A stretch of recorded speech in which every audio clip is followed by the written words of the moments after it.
Et bonjour tout le monde. Alors, ça fait longtemps qu'on n'a pas fait une petite vidéo decklist. Du coup, aujourd'hui, je vais vous en proposer une. C'est du fait maison. Pensé par ma petite tête. Voilà. Je vous présente une decklist Baby Vegeta. Pas le bleu. Le rouge. Celui des promos BT5. Vous commencez à le connaître. On a vu un paquet de decks tourner grâce à ce leader. Pourquoi ce leader, moi? Parce qu'à la base, l'idée, voilà, c'était de faire un deck autour de lui. Le petit Gohan SS3, les maîtres dépassés, qui quand même un swag assez énorme. La carte est magnifique. Et quand je l'ai ouverte, je me suis dit, celle-là, un jour ou l'autre, il va falloir que je build autour. Ben voilà, c'est chose faite. Et donc, je joue le Baby Vegeta, parce que lui, il demande un Saiyan rouge. Voilà. Alors, le leader. Qu'est-ce qu'il fait, le leader? Le leader est en côté non éveillé. Il a un auto. Quand cette carte attaque un leader, piochez une carte. Du classique. Moins classique maintenant. L'activation principale, une fois par tour. Vous choisissez jusqu'à une carte de vos... Vous choisissez une carte de vos points de vie et vous la rajoutez à votre main. Vous choisissez jusqu'à une carte de combat adverse. Elle perd 5000 de puissance pour toute la durée du tour. Du coup, le 5000 de puissance, on prend, c'est pas mal. Mais ce qui est surtout intéressant, c'est que voilà, c'est un auto-éveil, hein, et on n'a pas besoin d'attendre que l'adversaire nous tape, on prend un point de vie par tour, ce qui accélère grandement notre tour d'éveil. Ensuite, en éveil, quand votre total de points de vie est de 4 ou moins, vous pouvez choisir jusqu'à 2 sources d'énergie, les passer en mode action et tourner cette carte de l'autre côté. Ça pareil, hein, j'ai testé plusieurs leaders avec le deck et la retape d'énergie indispensable. Juste indispensable. Voilà, à part ça, voilà, Saiyan dans son origine, ce qui est très important pour le deck, du coup, comme vous avez pu le voir, je vous l'ai dit avec le Sangwan SS3. Une fois éveillé, quand cette carte attaque, piochez une carte en auto, et en activation principale, une fois par tour, vous choisissez une de vos cartes de combat, elle perd 15 000 de puissance pour toute la durée du tour, et si vous faites ainsi, vous choisissez jusqu'à 2 cartes de combat adverses qui perdent 10 000 de puissance pour toute la durée du tour. Voilà, donc ça peut faire un peu de board control, si besoin. Et c'est vraiment, vraiment pas mal, il y a pas mal d'adversaires qui vont devoir tourner autour. Hein, je pense au petit Gohan Skillless par exemple, hein, spécial dédicace mon Lulu. Ah, voilà, ça peut être casse-pied pour l'adversaire de pouvoir gérer leur board avec des réductions de puissance. Voir si le mec en face a une carte à 20 000 qui est tapée, que vous voulez vous en débarrasser, vous lui mettez moins 10, ça aide. Ça aide. Voilà pour le leader. Alors ensuite, je joue un unisson en x4, Demigra, unisson de la sorcellerie. Pourquoi? Bah, je pense que c'est peut-être le meilleur unisson du jeu, en fait. En tout cas, le plus versatile, et puis surtout, voilà, un unisson vert qui coûte 1 d'énergie, qui nous donne accès au freezer contre mise en jeu. Voilà, on n'en demande pas plus. Et pourtant, il a plus. En permanence, si elle perd un marqueur via une attaque adverse, vous pouvez rajouter à votre main une carte de vos points de vie à la place. Du coup, une fois qu'elle est posée, si elle est posée T1, elle est safe. Elle est complètement safe. Parce que vous pouvez prendre vos points de vie à la place de lui enlever des marqueurs. Donc elle va rester si vous en avez besoin. En plus 1, activation principale, cette carte gagne plus 10 000 de puissance pour toute la durée du tour. Un peu anecdotique, juste histoire de mettre une attaque à 15 000. Et surtout de monter ses marqueurs. Et le -3 peut être intéressant selon les situations. Même si on essaie d'éviter de s'en servir parce qu'on veut la garder sur le terrain avec minimum de marqueurs, hein, pour le freezer toujours. Mais son -3, il peut quand même servir. Donc c'est une activation principale qui dit choisissez une carte de combat adverse, mettez-la KO.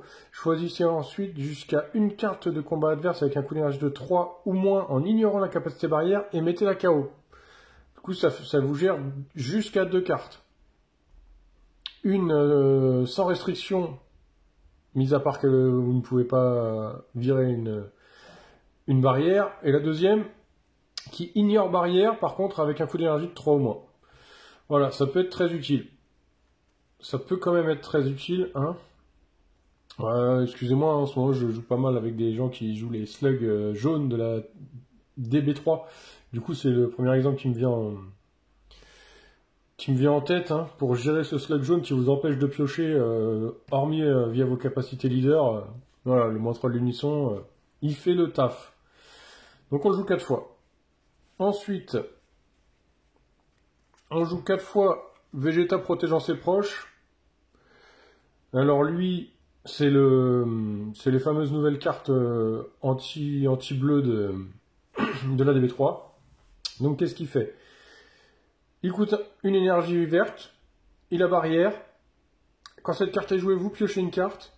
Et une fois par tour, quand votre adversaire passe ses sources d'énergie en mode action via une capacité contre, vous placez jusqu'à une carte de ses points de vie et jusqu'à une de ses sources d'énergie dans sa zone de dispersion. Du coup, voilà, c'est une petite carte pour 1 d'énergie qui vous fait piocher, qui en plus, si vous tombez contre du baby bleu par exemple, va l'embêter, va bien l'embêter. Voilà, on le joue en x4. Ça peut nous faire des énergies, ça peut nous faire des cartes achetées. Voilà, c'est une petite carte tech plutôt sympa. Ensuite, merci la DB3 qui nous apporte une carte qui nous permet enfin de rendre viable l'Alliance. Cette carte-là,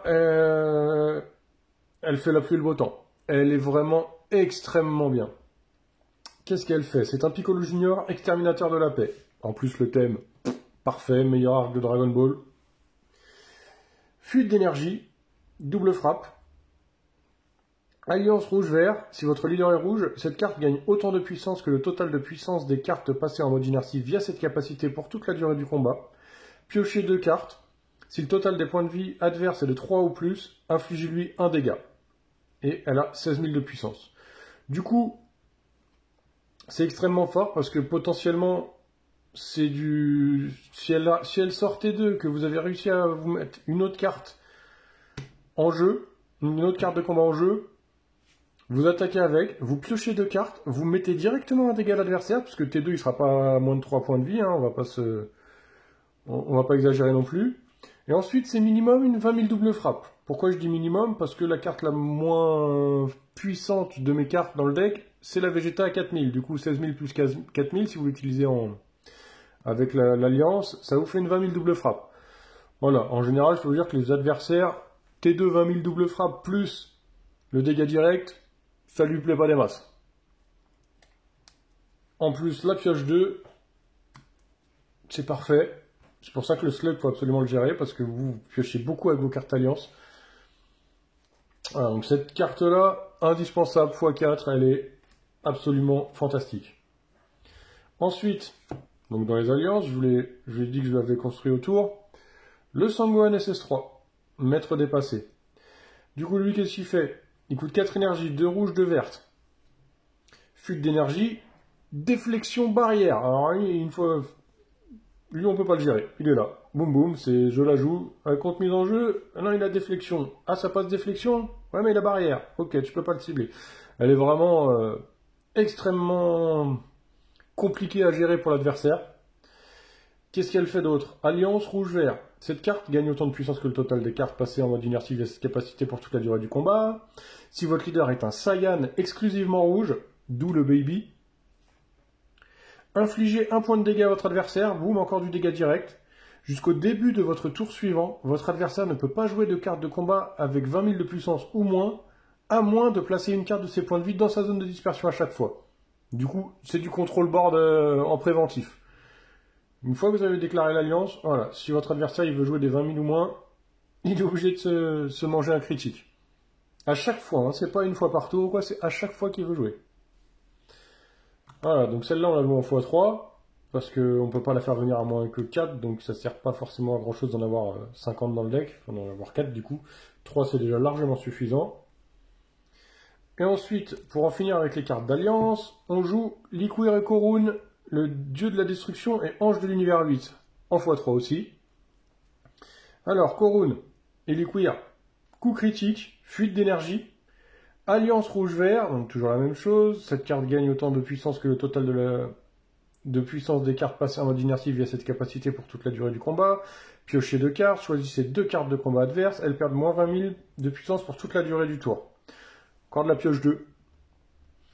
Et en permanence, si votre leader est rouge et que vous avez des cartes de combat rouges ou vertes en jeu, réduisez de 2 le coût d'énergie de cette carte dans votre main.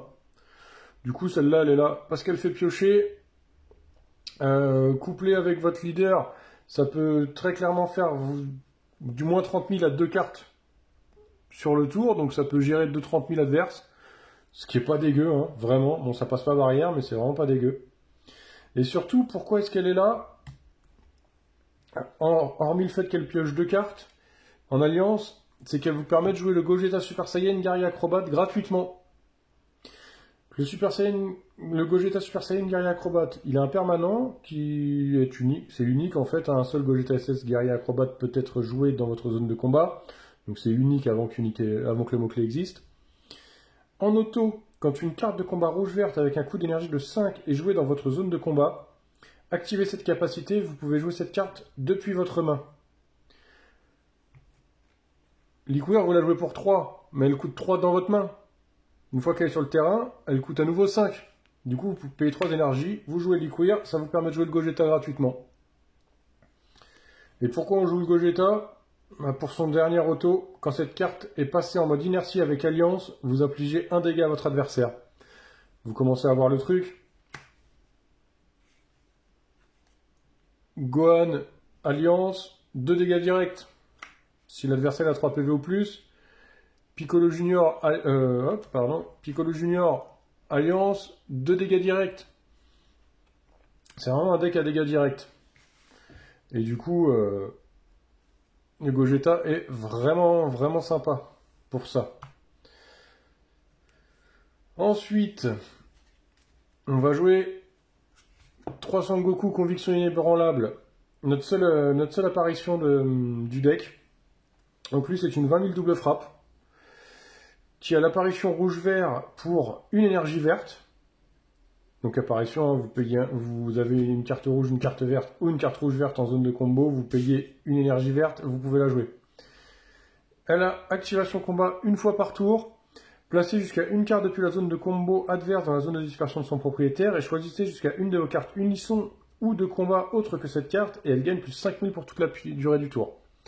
Voilà, c'est surtout une double frappe 20 000 bicolore qui vous permet de virer une fois par tour un combo de la zone de combo adverse en défense.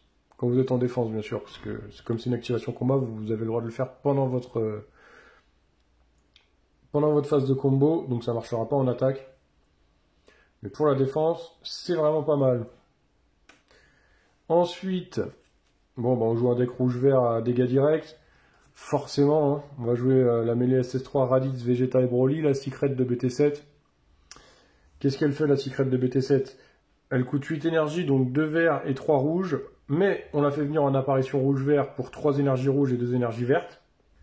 Elle a la fuite d'énergie, bien sûr, c'est une bicolore. Auto, quand vous jouez cette carte, choisissez une carte de vos points de vie, placez-la dans votre zone de dispersion et infligez 2 dégâts à votre adversaire. Du coup, encore du dégât direct. Deuxième auto, si jamais le premier n'a pas suffi pour terminer votre adversaire, le deuxième auto, quand votre adversaire effectue une combo avec une carte de combat dont le coût d'énergie est de 2 ou moins, vous choisissez jusqu'à une carte dans sa zone de combo et vous la placez dans la zone de dispersion de son propriétaire. Et c'est pas une fois par tour, c'est pas une fois par combat, il n'y a pas d'annuler cette capacité. C'est-à-dire qu'une fois qu'elle est sur le terrain, toutes les combos à 2 ou moins de votre adversaire, elles partent en dispersion. Elles comptent pas. Les super combos vont le faire piocher, mais ils partent. C'est extrêmement fort dans le deck, c'est un finisher parfait pour ce type de deck. Voilà, j'ai pas à expliquer plus, hein, c'est 2 dégâts directs. C'est un dégât direct, un dégât direct, un dégât direct, 2 dégâts directs. Vous voyez que dans le deck, des dégâts directs, on adore ça. Ensuite, je joue 3 Trunks frappe d'appui. C'est une vieille promo, celle-là aussi, ça doit être des promos BT7, promo tournoi BT7, si je me rappelle bien. Alors, pourquoi est-ce qu'on la joue, celle-là? C'est une carte verte, bloqueur vengeance, 5000 de puissance. Bloqueur vengeance, c'est pas mal. Ça peut ennuyer l'adversaire, mais c'est assez anecdotique parce que finalement, elle se fait virer assez facilement. En permanence, c'est unique, hein, on peut en avoir qu'un. De jouer en zone de combat. Et par contre, ce qui est très intéressant avec celle-là, c'est que si vous avez une carte de combat rouge-vert en jeu, vous pouvez la jouer gratuitement depuis votre main. Voilà pourquoi c'est intéressant, parce que comme on joue beaucoup autour des alliances, c'est vraiment important d'avoir des cartes sur le terrain pour pouvoir les taper, pour activer les alliances. Donc non seulement ça fait une petite défense éventuellement qui peut enquiquiner l'adversaire, qui va devoir gérer, qui peut pas forcément systématiquement toujours gérer, mais en plus de ça, voilà, faut pas hésiter à la taper avec les alliances pour pouvoir déclencher les effets, piocher 2 cartes, mettre des dégâts, mettre moins 20 000, tout ça, tout ça. Voilà, donc très intéressant, une carte qui se joue gratuitement. Ensuite, on a 2 Sangoku Kaioken SSB, destruction focalisée. Lui, pourquoi il est là? Lui, il n'est pas là pour gérer le board, il n'est pas là pour taper, il est là quasiment uniquement pour son activation principale, qui coûte 2 énergies rouges. Votre leader est rouge, placez cette carte depuis votre main dans votre zone de dispersion, choisissez une carte de combat adverse en ignorant la capacité barrière, elle perd moins 25 000 de puissance pour toute la durée du tour. Du coup, elle est là pour gérer les barrières. Elle est là pour gérer les barrières qui peuvent être vraiment kikinantes. Voilà, sinon, qu'est-ce qu'elle a? La déflexion, 15 000 de puissance, et quand vous jouez cette carte depuis votre main, vous choisissez toutes les cartes de combat adverses avec 20 000 de puissance ou moins, et vous les mettez KO. Donc éventuellement, ça peut faire de la gestion de board, mais elle est vraiment pas là pour ça, quoi. Parce que 3 énergies pour gérer un board, si vraiment il le faut, hein, ça peut arriver, hein, mais c'est vraiment pour son activation principale qu'on la joue. Donc ça, c'est de la carte défensive. Ensuite, 4 super combo Nappa.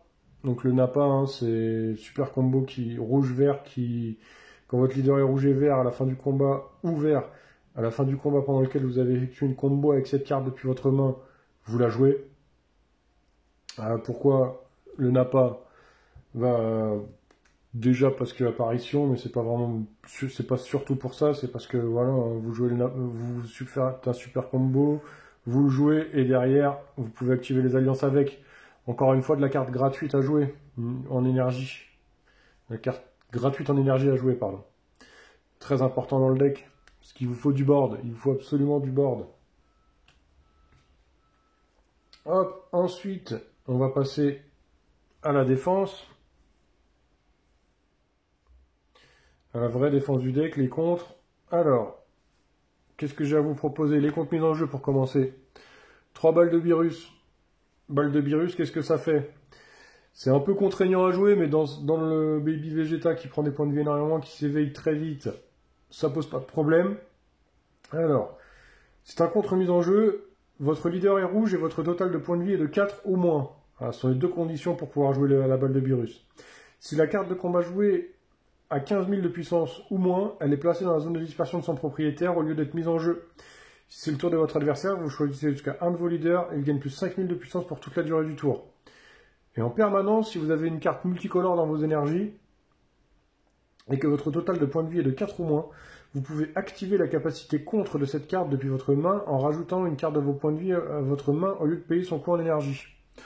Voilà, c'est un peu anecdotique aussi, mais ça peut toujours faire le boulot. Après, dans le deck, j'ai pas tout le temps des bicolores en énergie, c'est pas forcément le but. Donc voilà, pourquoi est-ce que la balle de virus est devenue très très forte? Elle était déjà forte à l'époque, hein, mais elle n'était pas ultime, alors que maintenant je la trouve indispensable dans tous les decks rouges.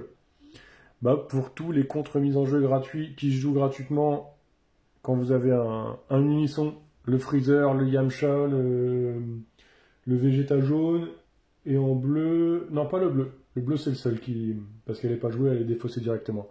Mais pour les 3 autres, et notamment la plus fréquente de toutes, la Freezer, hein, il va faire son contre-mise en jeu Freezer pour vous mettre KO une carte, vous faites une balle de virus dessus, double effet qui se coule. Non seulement le Freezer il n'est pas joué, du coup son auto ne s'active pas et il ne va pas vous détruire votre carte, mais en plus il aura quand même activé la capacité contre de son Freezer et il ne pourra plus contre-mise en jeu du tour. Voilà, elle m'a fait déjà plusieurs games, la balle de virus. En plus, comme on n'a plus trop l'habitude de les voir, celles-là, les gens s'y attendent pas forcément. Et ouais, elle m'a vraiment fait gagner des games, celle-là. Ensuite, bah, classique, hein. Classique, justement, hein, le Freezer méchant charismatique, c'est en grande partie pour ça qu'on joue à Demigra. Voilà, est-ce que j'ai encore besoin de l'expliquer? Celle-là, contre mise en jeu, vous ne pouvez activer les capacités contre mise en jeu des autres cartes pour toute la durée du tour. Donc ça, c'est le côté négatif, c'est-à-dire qu'on peut en faire qu'un une fois qu'on a fait celui-là. Ensuite, jouez cette carte depuis votre main. Permanent, quand vous avez une carte unisson verte en jeu avec 2 marqueurs ou plus dessus, vous pouvez activer la capacité contre de cette carte depuis votre main sans payer son coût d'énergie. Auto, quand cette carte est jouée, choisissez jusqu'à une carte de combat adverse avec un coût d'énergie de 7 ou moins et mettez-la KO. Voilà, j'ai pas besoin d'expliquer plus, hein. Il joue une carte qui vous embête, vous jouez le Freezer, vous la tuez. Voilà pour les contre-mises en jeu. Ensuite, on va passer au contre-attaque. On joue 3 topos. Hein, celle-là, je vais vous l'expliquer rapidement, mais vous la connaissez. Choisissez une carte dans votre main autre que celle-ci, placez-la dans votre zone de dispersion et annulez l'attaque et jouez cette carte. En permanence, si c'est le tour adverse, vous réduisez de 2 le coût d'énergie de cette carte dans votre main, donc elle va coûter que 2. Et en auto, si c'est le tour adverse, quand vous jouez cette carte, pour toute la durée du tour, votre adversaire ne peut pas attaquer à moins de choisir 2 cartes de sa main et de les placer dans sa zone de dispersion à chaque fois. Voilà, topo fin de tour. Ensuite, 3 rayons violents. Contre-attaque, si votre leader est rouge, annulez l'attaque. Vous pouvez choisir une carte de votre main, la défausser. Si vous faites ainsi, choisissez l'un. Votre adversaire ne peut pas attaquer avec des cartes de combat avec 20 000 de puissance ou plus pour toute la durée du tour. Votre adversaire ne peut pas attaquer des cartes unisson avec 20 000 de puissance ou plus pour toute la durée du tour. Voilà, encore une fois, une carte qui peut stopper un tour. Ensuite, on termine avec 4 Videl du héroïque. Celle-là, vous pouvez la remplacer par les transpos, par les contre SR de la BT10 aussi que j'ai pas, qui se joue gratuitement. Pourquoi est-ce que j'ai choisi de mettre Videl moi? Parce qu'elle se joue, en fait. Vous annulez l'attaque et vous jouez cette carte. Du coup, ça fait encore une carte pour activer éventuellement les alliances. Mais voilà, c'est le choix le plus discutable, le plus personnel que j'ai fait. Celui-là, c'est pas forcément... Voilà, celui-là, vous pouvez vraiment la changer. Même si voilà, elle est loin d'être nulle, c'est pas forcément la carte la plus tech du deck. Alors, vous avez donc pu voir un petit peu au travers des cartes quand je les explique le but du deck. Hein. Le but du deck, c'est de piocher énormément avec ces deux-là en alliance. C'est de mettre énormément de dégâts directs, donc que l'adversaire ne peut pas annuler. Parce qu'Alliance, je le précise pour ceux qui ne le sauraient pas, parce que c'est vrai qu'on l'a pas beaucoup joué. Alliance, c'est un auto. Du coup, quand vous attaquez avec une carte qui possède la capacité Alliance, même si votre adversaire annule, même si votre adversaire, par exemple avec la Piccolo, vous mangez la boule foudroyante, boule broyeuse, je sais plus, enfin celle le contre vert de BT5, qui casse une carte de combat de 2 ou moins, même si vous la pète, vous pouvez quand même activer Alliance parce que elle est mise en liste d'attente en fait. À partir du moment où vous déclarez l'attaque, Alliance, comme les autos, se met dans la liste d'attente de résolution. Donc vous pouvez quand même activer Alliance en tapant une carte pour piocher 2, mettre un dégât à l'adversaire, même si la carte n'est plus là, même si l'attaque a été contrée. Donc c'est vachement fort, c'est vraiment très très fort. Jusqu'à présent, c'était pas joué parce qu'on n'avait que des cartes Alliance qui coûtaient minimum 4 si je me trompe pas. Voilà, Korun, Liquid Korun qui était un peu la seule qui a été jouée à une époque quand on jouait les Broly, notamment les Broly bicolores. Mais voilà, c'était une capacité très peu utilisée. Et en fait, la Piccolo Junior, elle vous permet de le jouer très rapidement en alliance, de piocher très rapidement. Et du coup, de rendre la capacité viable, en fait. De pouvoir construire autour. Donc voilà, donc, dégâts directs, dégâts directs, dégâts directs, dégâts directs. Notre but, ça va vraiment être d'aller attaquer les PV de l'adversaire de façon très agressive. Même si, attention, hein, faut pas non plus, faut pas vous full tap, faut faire très attention. C'est un peu le défaut du deck, c'est que comme vous voyez, voilà, hein, on a vraiment une curve 2, 3, 4. On va avoir tendance à beaucoup se full tap. Faut se retenir. Faut vraiment se retenir, faut tempo au maximum. Avec les topos, les rayons violents, les freezers, les balles de virus, vous avez vraiment, vraiment moyen de tenir pendant les tours adverses. c'est assez défensif, mine de rien. Donc surtout, ne faites pas l'erreur de... Voilà, T4, j'ai 4 énergies, boum, je joue mon Gohan, comme ça, ah, t'as peur, la carte est belle. Non, faut pas. Faut surtout pas, faut vraiment penser à la défense. Le deck, sinon, que vous en dire qu'il est pas facile à jouer. Même moi qui l'ai construit, j'ai mis facile 5-6 parties avant de commencer à le faire tourner correctement. Maintenant j'y arrive, même si j'ai encore du taf à faire et que je viens à peine de terminer tout ça et que je suis encore, comme je vous le dis, je fais la présentation, mais pour les videls, je suis pas encore sûr de la garder à 100%. Mais sinon la decklist roule, elle aime pas le vert. Je vous le dis direct, elle aime pas le vert du tout.